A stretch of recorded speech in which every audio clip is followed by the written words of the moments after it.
I'm Mark Kerrigan, and this is Forgotten Urban Histories, a podcast that uncovers the extraordinary stories buried amongst and beneath our cities. Every street, every wall, every underground passage has a memory carved into it.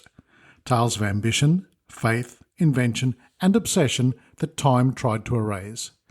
From hidden catacombs to abandoned railways, secret societies to visionary builders. We'll travel beneath the modern world to rediscover the strange and the overlooked, the layers of history that have largely been forgotten. In this episode, we travel beneath the streets of Naples to explore a tunnel built for a king who was absolutely convinced his people might chase him out of town, and historically speaking, they often tried. Designed as an escape route for Ferdinand II in the 1850s, the Bourbon Tunnel was carved straight through layers of Roman aqueducts, Renaissance quarries, medieval cisterns, and centuries of Neapolitan improvisations. We follow its journey from royal paranoia to wartime refuge, where families sheltered from bombs and doctors set up shadowy underground hospitals. Then we uncover the remarkable time capsule it became. Rusted cars, forgotten statues, wartime graffiti, and even the remains of a makeshift underground village. It is the story of a tunnel that never saved a king, but ended up saving thousands of ordinary Neapolitans, and of the city that continues to live loudly above the quiet stone road he left behind. It is the story of a tunnel that never saved a king, but ended up saving thousands of ordinary Neapolitans, and of the city that continues to live loudly above the quiet stone road he left behind. Naples has always been a city with options, strong ones, and when the people of Naples disapproved of something, they didn't write letters, they didn't grumble quietly over soup, they tended to gather in large numbers, shout at the nearest palace, and occasionally try to remove the king. It wasn't personal, it was cultural. Naples had rebellion the way other cities had rainfall, regularly, predictable, and sometimes in spectacular downpours. In the mid-1800s, it was not unusual to see tension in the square, soldiers on standby, and crowds willing to test how far authority could be pushed before it flinched. Which brings us neatly to King Ferdinand II of Bourbon, a monarch who understood perfectly well that his people did not adore him, a man who governed not with the calm assurance of a beloved ruler, but with the twitchy alertness of someone who kept one eye permanently on the nearest exit. He didn't rule Naples, he managed it, with force, suspicion, and with the uneasy knowledge that, in this city, loyalty was something that could evaporate as quickly as a rumour. In 1848, revolution didn't just arrive, it spread like a weather system. Paris, Vienna, Berlin, Milan, Palermo. Europe seemed to wake up one morning and decide that kings were optional extras. And Naples, well, Naples was never going to sit quietly and watch. If Europe was a spark, Naples was kindling. The streets were packed, the taverns buzzed with whispers, pamphlets moved through the city like contraband pollen. The language of rights, liberty, constitutions, the word Neapolitans like the sound of, slipped into conversations. Demands were shouted from balconies, barricades appeared, shots were fired.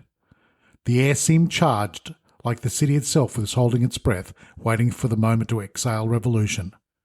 And when the match struck, Naples didn't just burn, it erupted, like Vesuvius, with options instead of lava. The king crushed the uprising with such ferocity that Europe gave him the nickname Rabomba, the Bomb King, for the way he shelled his own citizens in Sicily to prove a point. And it worked. They quietened down. But Naples was a city where the crown could slip at any moment, and Ferdinand II watched all this unfold with a very simple thought. It could happen again, at any time, and when it does, I need a way out. So he did what any paranoid 19th century monarch might do when surrounded by passionate and unpredictable citizens. He began to plan an escape route, one that would bypass the streets entirely, one that would run beneath the city, one that could move troops without the crowd seeing, and one that could carry a king away from danger before anyone realised he was gone. And so, beneath the elegant palaces and sunlit squares of Naples, an idea was born. A tunnel. A secret tunnel. The Bourbon Tunnel.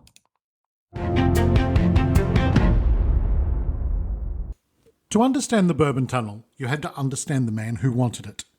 Ferdinand II of Bourbon was not a king who trusted his people, partly because his people had given him several good reasons not to.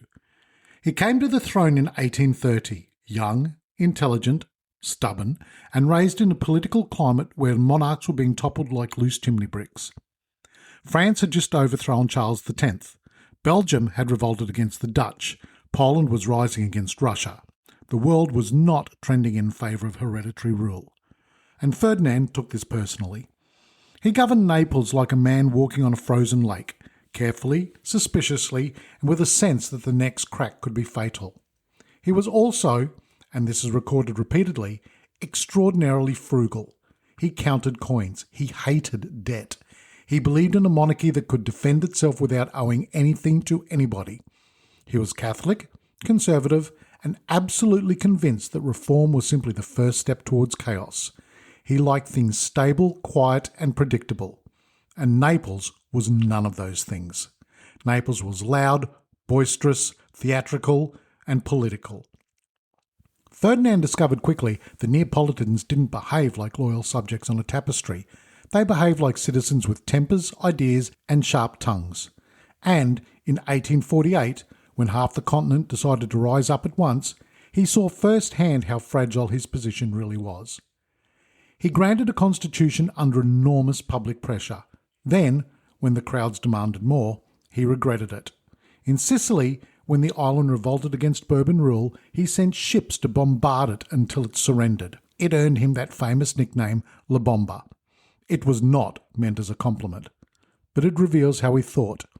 If fear kept people in line, so be it.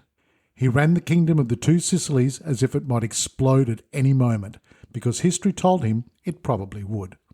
So when the dust settled, when Europe calmed down and when the barricades came down, Ferdinand did not relax. He planned quietly, privately, and strategically.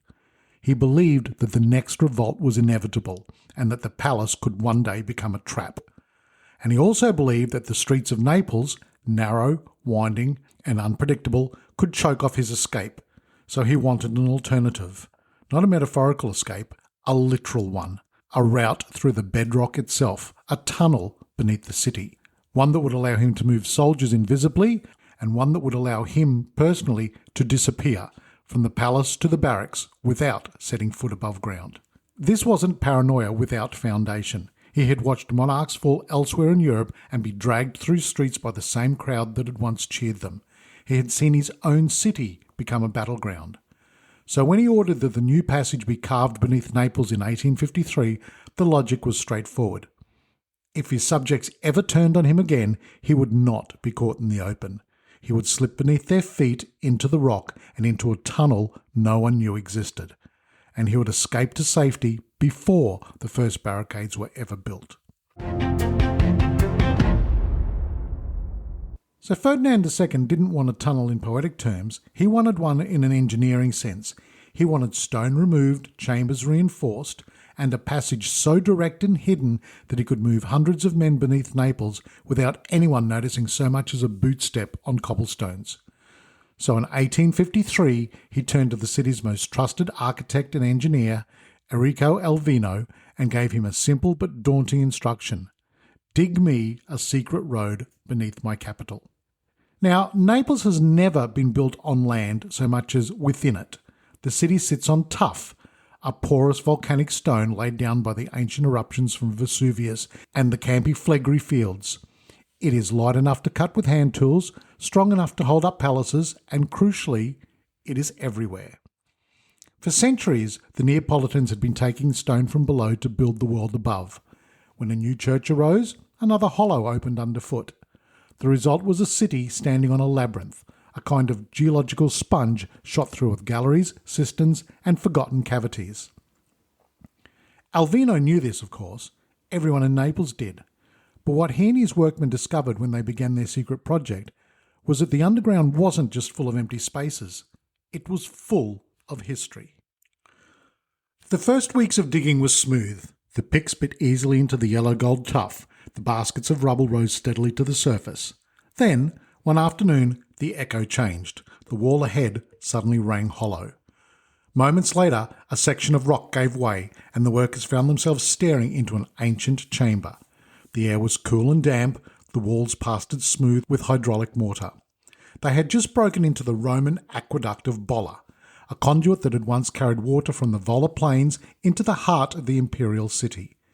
The aqueduct had been sealed for centuries, but the smell of old moisture still clung to it. A few shards of terracotta pipe lay in the dust, and faint tool marks lined the walls, the signature of Roman engineers long gone. Naples is a place where the past doesn't stay politely buried. It leans in, uninvited. Alvino paused the work, surveyed the cavity, and decided not to destroy what was left. Instead, he ordered a bridge of masonry to be built over the ancient water channel, allowing the royal escape route to pass above without blocking the flow. In this way, the Bourbon Tunnel quite literally threaded itself through the older veins of the city, one artery running across another. And the pattern kept repeating. A few weeks later, the crews struck into the Carafa quarries, a vast Renaissance-era chambers where 16th century labourers had mined tough to build convents and noble palaces. Their graffiti still lingered, names and dates scratched into the soot-black walls, prayers in crooked Latin, and a crude drawing of a donkey that someone had apparently been very proud of. The Bourbon workmen found beams left to rot, abandoned carts, and grooves worn into the floor where wagons had once dragged stones. They worked by lamplight, their shadows trembling over the remains of centuries. Rather than blast through, Alvino ordered them to adapt. They widened existing quarry galleries into sections of the new tunnel, reinforcing the ceilings with brick and limestone ribs. In other words, the tunnel was not so much excavated as repurposed. At one point, they uncovered a medieval cistern, a vaulted space still slick with the residue of centuries-old water. The ceiling glittered faintly with mineral deposits. One of the labourers nicknamed it La Stanza del Stagnio, the Pond Room, and the name stuck on the crew's informal sketches, though no official plan ever recorded it. Every new discovery forced a rethink. Every ancient wall became a puzzle to solve. The engineers joked that they were less building a tunnel than negotiating one. In Naples, they realised, it is building like a fractal, every layer revealing another beneath it. Roman aqueducts, medieval wells, Spanish-era quarries, Bourbon tunnels. It was as though the city couldn't stop reusing its own skeleton. Each generation burrowed through the traces of the last, leaving signatures in soot, brick, or chisel strokes. Sometimes the men would hear distant dripping and pause, unsure whether it was groundwater or the ghost of an old cistern leaking somewhere behind a wall. They marked such spots in chalk and moved on, the sound of their picks echoing through the chambers that hadn't heard a voice in hundreds of years. The labour itself was slow, rhythmic, and strangely musical. A team would chip at the face, others would clear rubble into wicker baskets, others hauled it through shafts using pulleys rigged through the wells. The air smelled of stone dust and oil. They had no machinery, no explosives. Every inch of the Bourbon Tunnel was cut by hand. Yet progress was swift. The soft tuft gave way under steady hammering, and good stone was hauled up and resold for new construction elsewhere in the city. The king's paranoia, quite literally, fueled Neapolitan architecture. Above ground, people noticed extra loads of stone arriving at sites but asked few questions. Naples always built and rebuilt, and no one imagined a secret road being hollowed out beneath their feet. Only a small circle within the palace knew what Alvino was really doing. The project was recorded in dry administrative language, an infrastructural communication between royal and military properties, which, in true bureaucratic fashion, sounded dull enough to deflect curiosity. By late 1854, the tunnel extended from the royal palace courtyard towards the slopes of Piso Falcone, aiming to connect directly with the Via Morelli barracks. It was tall enough for a horse-drawn carriage, ventilated by vertical shafts, and wide enough for a regiment to march two abreast. But Naples does not always cooperate. As they dug deeper, the rock shifted. They encountered unstable pockets of sand, small collapses, and trickles of groundwater seeping from forgotten aqueduct branches. Repairs cost time and money. Alvino, ever meticulous, reinforced weak points with arches of brick and stone, creating the distinctive curves that can still be seen today. By 1859, the tunnel had stretched nearly 500 metres, a remarkable feat for a project done largely in secrecy and by hand. Yet it was still unfinished when Ferdinand II died that May. His son, Francis II, inherited both the throne and the problem of ruling a restless kingdom. But the tides of unification were already rolling south.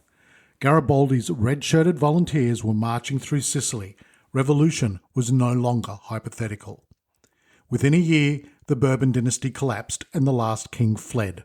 Ironically, though, not through his own tunnel. The project fell silent. The entrances were sealed, and for nearly a century, the Bourbon Tunnel slept. And what remained was a perfect metaphor for Ferdinand II himself, an ambitious, defensive structure carved from fear and surrounded by history, half-finished and left to the mercy of whatever the next century decided to pour into it. For almost a century, the Bourbon Tunnel sat quietly beneath Naples, a secret corridor to nowhere. The monarchy it had been built to protect was gone. The city had new rulers, and the tunnel's purpose, the Royal Vanishing Act, had never been tested. It became part of Naples' underfoot folklore, a story told by stonemasons and old men in wine shops. Above ground, the city kept growing. Streets widened, trams rattled, factories rose, and everyone forgot that a king's private escape route still wound beneath their shoes. Then came 1940. Italy entered the Second World War. Air raid sirens began to wail over Naples, and suddenly the ground below became important again. The city was a prime target, a port, a naval base, a hub of industry. The Allied bombers came often and they came hard. Entire districts vanished overnight in explosions and firestorms. The people of Naples were never short on survival instincts, and they began looking downward once more. Engineers rediscovered the Bourbon Tunnel, the Galleria Bourbonica, and realised it was perfect. Cool, dry, spacious, and already reinforced by Alvino's careful masonry. Within weeks, it was transformed. Electric cables were run through old shafts. Wooden staircases were built from street level. The air smelled of damp and disinfectant, and for the first time since the 1850s, the tunnel was full of life. Not royal soldiers or escaping kings, but families clutching blankets and enamel pots, dragging mattresses down narrow stairwells to make homes out of fear. When the air raid sirens howled, the people would sprint for the tunnel. Some came barefoot, others in nightclothes. The staircases echoed with crying children and hurried prayers. Once below, the atmosphere changed. The outside world, with its sirens and smoke, was replaced by the muted sound of dripping water and the hum of generator lights. Makeshift partitions were erected, sheets strung on wires, doors taken from bombed houses and repurposed as walls. Some families chalked their names above the section: Famiglia Rossi, Delangelis, Conti. One woman, interviewed decades later, said she could still remember the smell. It was stone and candles and fear. Doctors established small first aid stations in side chambers. Local nuns brought soup and bread. Babies were born down there. Weddings were even held in the dark under the faint glow of carbide lights. Naples' infamous ability to find life in chaos never left them, even underground. As the bombings intensified, the tunnel was expanded again, connecting to neighbouring cisterns and disused wells. Engineers from the city council shored up the ceilings with steel beams. One section became a medical shelter, its walls painted white with lime wash, crosses scrawled above the doorways. Beds were improvised from wooden planks with army blankets as sheets. The wounded arrived on stretchers covered in soot and plaster dust. Doctors worked by candlelight, their faces streaked with sweat, the echo of bombs above blending with the quiet hiss of gas lanterns.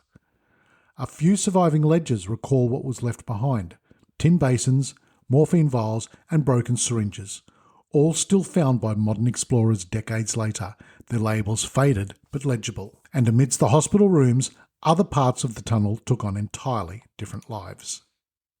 After 1943, when the Allied forces bombed the port relentlessly, the Bourbon Tunnel became the storage space. first for emergency supplies, then for vehicles. Civil defence trucks, ambulances, and motorcycles were hidden there to protect them from the bombing. Later, when the war ended, the city used the same space for its own peculiar brand of bureaucratic efficiency. Abandoned cars were simply lowered into the tunnel and forgotten. When modern explorers rediscovered the site decades later, they found an extraordinary time capsule. Fiat 500s caked in dust, shattered Vespers, rusting army vehicles still bearing their insignia. There were even fascist-era statues with their faces hacked off after liberation, dumped like disgraced ghosts in the dark. If the upper city was Naples' theatre of survival, the Bourbon Tunnel had become its backstage storeroom. Everything too damaged, awkward, or politically inconvenient to display was quietly lowered into the dark. During the worst air raids of 1943, the population below could reach nearly 10,000 people at a time.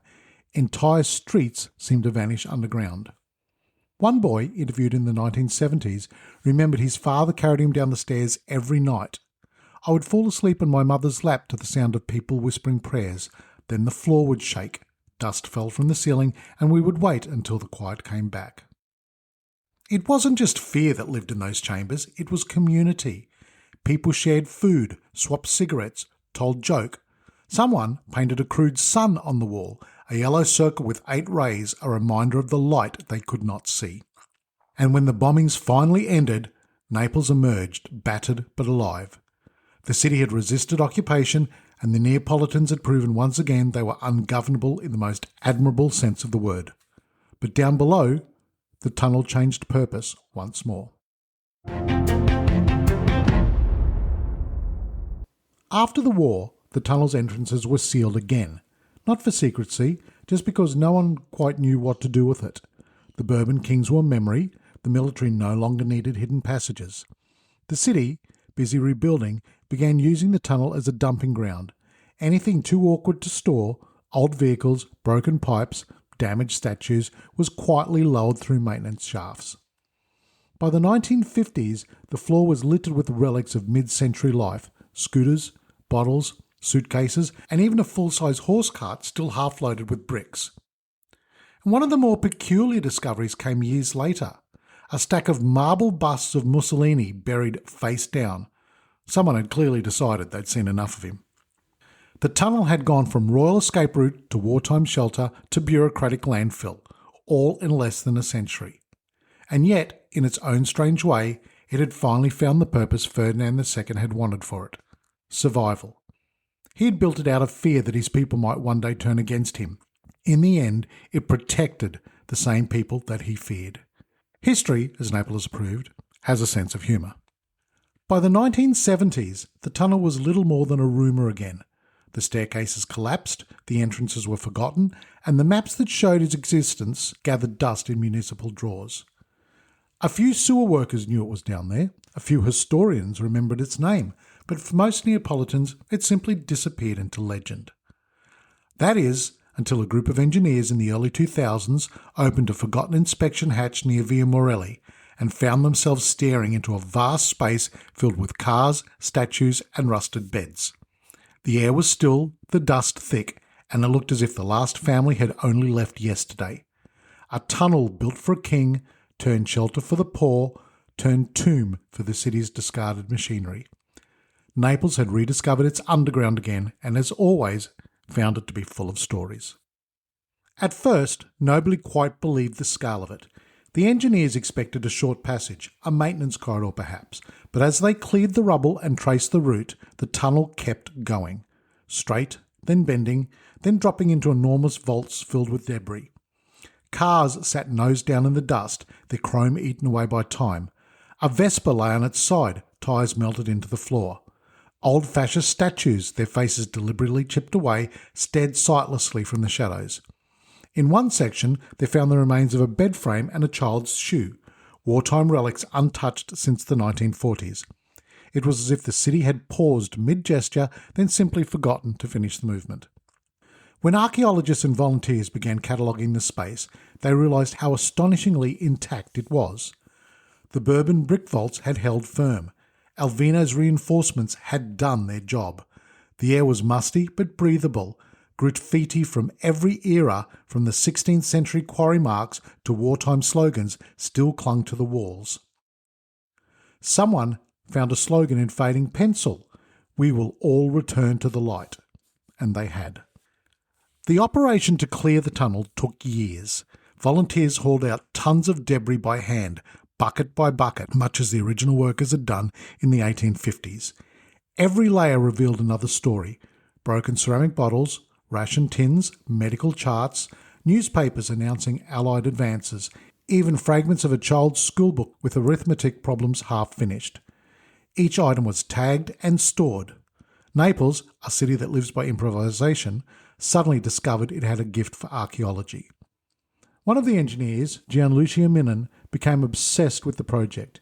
He co-founded an organisation to restore and preserve the site, turning it from a forgotten cavity into a living museum of the city's underworld.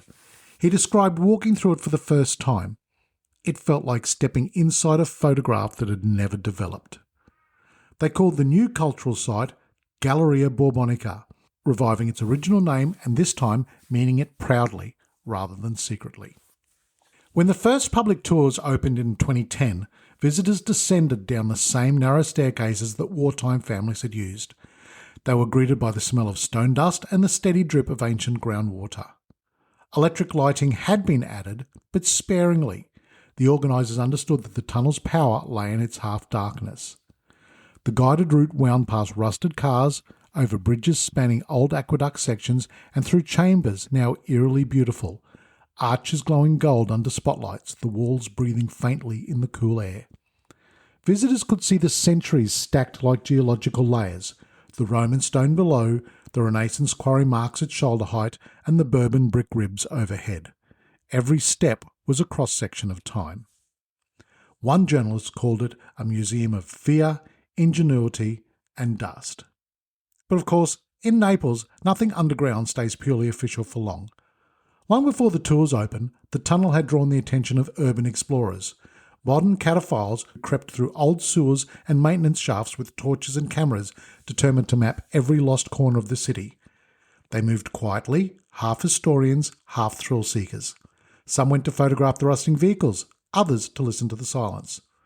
A few even held clandestine concerts, the acoustics turning guitars and violins into something cathedral-like. When the authorities finally regularised access, many of these explorers became volunteers themselves. They helped document graffiti, restore fallen arches, and collect oral histories from elderly Neapolitans who remembered taking shelter there as children. What makes the Bourbon Tunnel remarkable isn't just its engineering. It's the way it folds open all of Naples' contradictions into one space. You walk a few metres and cross from royal ambition to wartime suffering, from fear to resilience, from secrecy to celebration. Every generation has left something behind: chisel marks, ashes, toys, car parts, slogans. The tunnel became a mirror in which the city can see itself, proud, chaotic, inventive, and indestructible. During restoration, workers uncovered the faint outline of a Bourbon crest painted on a wall, a double F for Ferdinand and Francis. And just beside it, someone in 1943 had scrawled a crude caricature of Mussolini. A century apart, two symbols of authority sharing the same wall, and now both dust. For a place that began as a king's emergency exit, the Bourbon Tunnel has settled into a much friendlier afterlife. These days, visitors drift into the Galleria Borbonica every weekend, following guides who know exactly which corners echo best and which stories get the biggest reactions. One guide swears he can identify tourists by the way they gasp when the first chamber opens up. Wide-eyed, slow steps, the unmistakable "I had no idea this was down here" expression. You walk through the tunnel and the whole underworld unfolds like an ancient museum catalogue. In one chamber, wartime artefacts sit beneath a lone, stubborn bulb light. Ration tins, battered helmets, even the odd toothbrush left behind by someone who clearly had other priorities that night. In another, the acoustics are so good that local musicians sometimes haul their instruments down the stairs. A violin in a cavern echoes with a richness you'd expect from an opera house, not from a passage originally designed for a nervous king. There's a moment every tour builds towards. The guide pauses, asks everyone to hold still, and switches off the lights. For a few seconds, the tunnel becomes almost timeless. No footsteps, no phones, no hint of daylight from anywhere. Just the soft tap of water droplets hitting stone and the faint hum of the city moving far above. Then the lights return and the people look around, slightly sheepish, as though they've just woken up from a nap they weren't planning on taking. Back at the surface, Naples continues to be Naples. Scooters weave in and out of traffic with absolute confidence and very little physics. Market vendors negotiate passionately over prices that everyone knows will end exactly where they always do. The city moves quickly, loudly and colourfully. And meanwhile, beneath all that energy, the Bourbon Tunnel sits there with the patience of a place that has already seen several lifetimes' worth of commotion. Walk its length and you can trace the handiwork of every generation who has wandered through. Roman mortar lines still holding up strong after 2 millennia. Renaissance quarry cuts angled like the strokes of a determined sculptor. Bourbon-era brick arches standing exactly where Alvino placed them, and the scattered relics of families who sheltered here during the raids. What makes it remarkable is not all of these layers exist, but they coexist comfortably. The tunnel doesn't feel haunted or solemn, it feels lived in, as if every era decided to leave a note for the next one, written in stone, dust, or the occasional rusted Vespa. Follow the path and you'll catch glimpses of many former identities. Here, a chamber with blackened wall where candles once burned during blackouts. There, a ledge where a mechanic rested his tools in the 1940s. Further on, a shelf carved centuries earlier by quarrymen who probably never guessed their workplace would one day host guided tours and the occasional wedding proposal. Eventually, you make your way up the exit stairs and emerge into the sunlight. The noise hits first, then the colours. It always feels slightly surreal, like stepping from a cool cellar straight into the middle of a street festival. And perhaps the contrast is the charm. The tunnel isn't a cautionary tale or a metaphor or a moral lesson. It's simply a place where the city's past ended up gathering, one layer at a time, until it became something unexpectedly wonderful, a hidden world quietly stitched into the rhythm of the modern one above.